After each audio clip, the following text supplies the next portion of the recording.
Much. Next item. Infrastructure, transport and environment. No, sorry, where am I? Infrastructure design standards, sorry. That came also to ITI. Pauline, would you like to introduce this? Apologies for missing that one. That's right. So the purpose of the infrastructure design standards is to provide the design standard for both council-funded assets and assets that will be vested with the council through processes such as subdivision.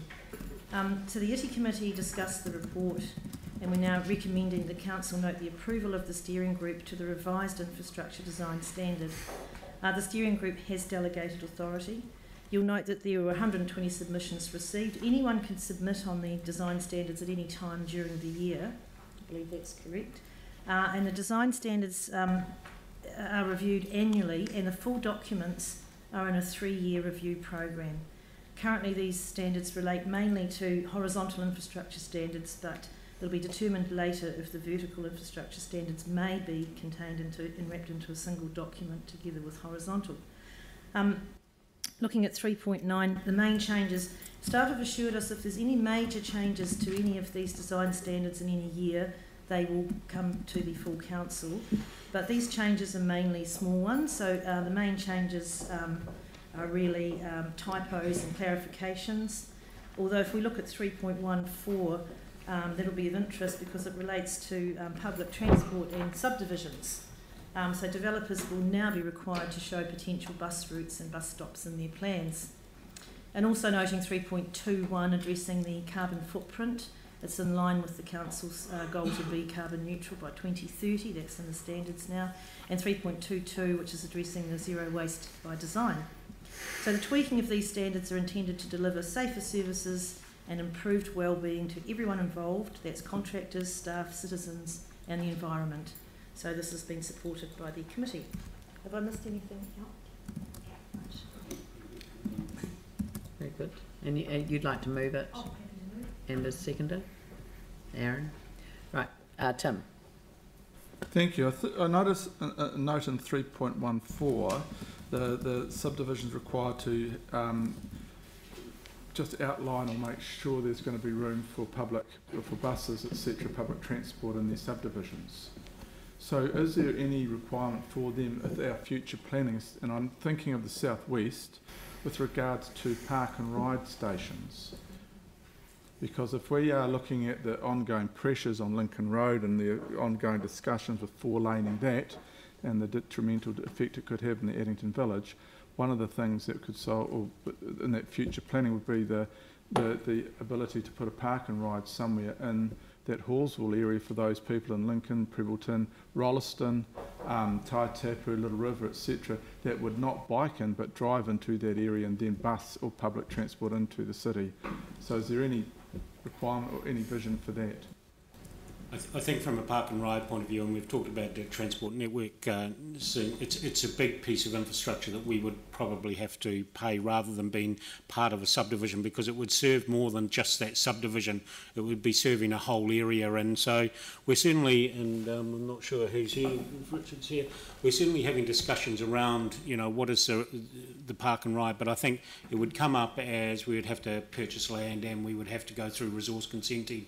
So it's actually beyond, it's a bit like building a bus interchange. Some of those big chunks of infrastructure beyond this. This is more for, it used to be called subdivisional standards, it's expanded out from that, but it's about the standards we want people to build infrastructure to that will transfer into our ownership. So I think park and ride generally is a bit bigger than what's covered in this. May in future, particularly if you're looking at the carbon footprint. Yeah.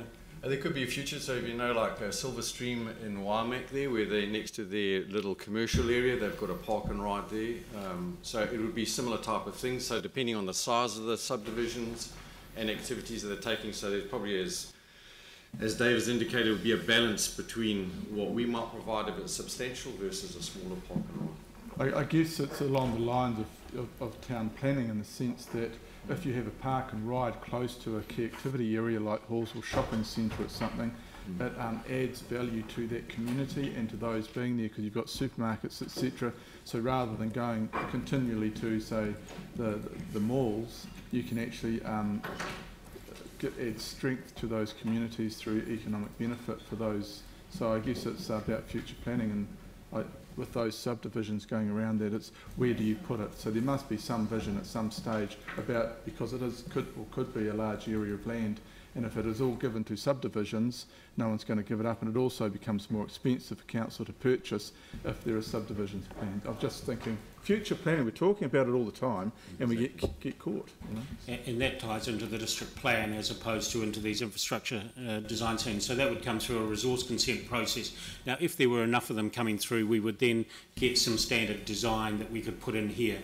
However, I think that planning, that structure, you're dead right, but that is a planning issue rather than a infrastructure design standard issue.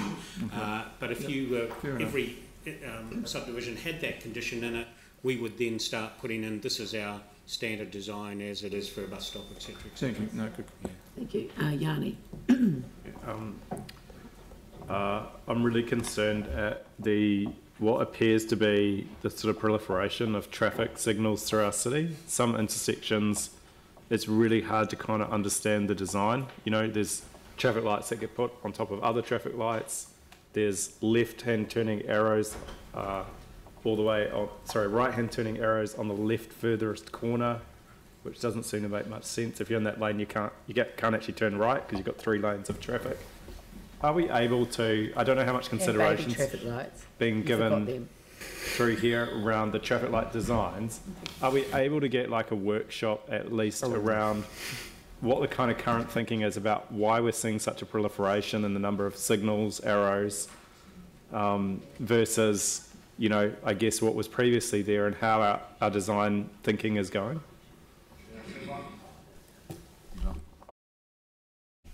If I could briefly comment on that one. So again, it's a lifting of the bar within our design space, and that's what the design standard is that we're continually on an annual basis lifting the bar. And when I've chatted to the CTOC guys, what their indications are is that often a single traffic entity going in has obviously a domino effect up and down a road, and we pick that up, for instance, in Manchester Street. And so the idea is that over a period of time we modify them, so we both modify our operation of our signals and obviously the design of our signals. So you're right, Ronnie, from that point of view, that we continuously lift our bar in this process.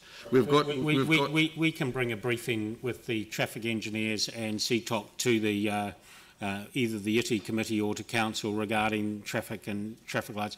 One of the issues you'll find around particularly right turning arrows is because the rule used to be giving way to left turning vehicles, right had the right of way. We have had a number of traffic lights that have, we do lack probably right turning arrows, but we are looking at doing that as part of this road safety provision of that, but certainly we can bring a briefing. If you look at the infrastructure standards, they talk about if you have to put traffic lights in, they become a bespoke design that we specifically approve. So there's no set of rules in there, but there are certain places. A good example I imagine would be Augustin Horswell Road. There's been a new set of traffic lights that went in as part of that subdivision. Not sure where I can think, but then they were bespokely designed and they had to get signed off by NZTA in that case because it was a highway. Same with the ones out on Yoldhurst. I think Yanni's more focused on High Street, Chewham Street. And that's not the infrastructure. That's a separate, totally separate issue. It's a good issue to raise though. But it's not. It's also like where you've got lanes that go straight ahead. You're putting in traffic lights with right turning arrows where the lane can't actually turn. And and I know we want to improve, but there doesn't seem to be. Some of it seems very illogical, and maybe there's reasons behind that. But I do think having some understanding of why we're seeing such a huge proliferation, just even up on Durham Street, there's about, you know, I've been generous because I agree with you, but this isn't the report. So if this isn't the report to do it, no, it's not. Infrastructure design standards is what we're dealing with today, not the actual decisions to locate infrastructure in a particular area.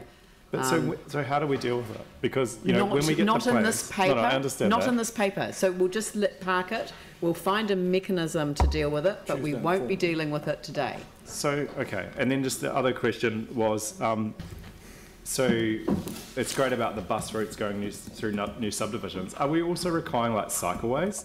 Because that's been one of the concerns that people have raised previously, that footpaths and cycleways are not clear through subdivision outline development plans, and therefore we get a lot of debate. I think, you know, there's a classic, the Noble subdivision, where that kind of came up. So yeah, so you're right, Yanni, from the point of view of active transport, we need to make sure that people feel safe on any road as far as cycling and walking, etc. is concerned. So at the moment we require marking on collector roads and above as far as cycleways are concerned.